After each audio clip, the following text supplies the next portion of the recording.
என் ஜனங்கள் ஒருபோதும் வெட்கப்பட்டு போவதில்லை என்று எங்கள் தேவனாகிய கர்த்தர் சொல்லியிருக்கிற ஜீவனுள்ள வாக்குத்தத்தமான வார்த்தைக்காக உங்களுக்கு கொடான கோடி ஸ்தோத்திரங்கள் உண்டாகட்டும்.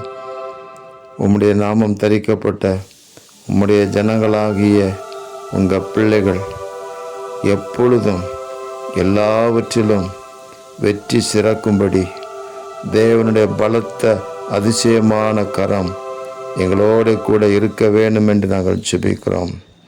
கர்த்தராகிய இயேசுவினாலே ஜெயம் கொடுக்கிற தேவனுக்கு கொடான கோடி ஸ்தோத்திரம். எப்பொழுதும் எல்லா இடத்திலேயும் எங்களை கொண்டு உம்மை அறிகிற அறிவின் வாசனையை வெளிப்படுத்தும்படி எங்களுடைய கரங்களை பலப்படுத்தி உங்கள் நாமத்தின் மகிமைக்காக எங்களை நிறுத்துவீராக.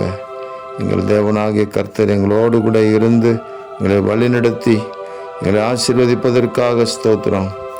நான் இஸ்ரவேல் வம்சத்தார் மேல ஆவியை ஊற்றினபடியினால் என் முகத்தை நீ அவர்களுக்கு மறைக்க மாட்டேன் என்று சொன்னீரே. இந்த வார்த்தையின்படி உங்கள் முக தரிசனத்தினால் எங்களை நடத்துவீராக. இரட்சகர் இயேசு கிறிஸ்துவின் நாமத்தில் ஜெபிக்கிறோம் பிதாவே. ஆமேன், ஆமேன், ஆமேன்.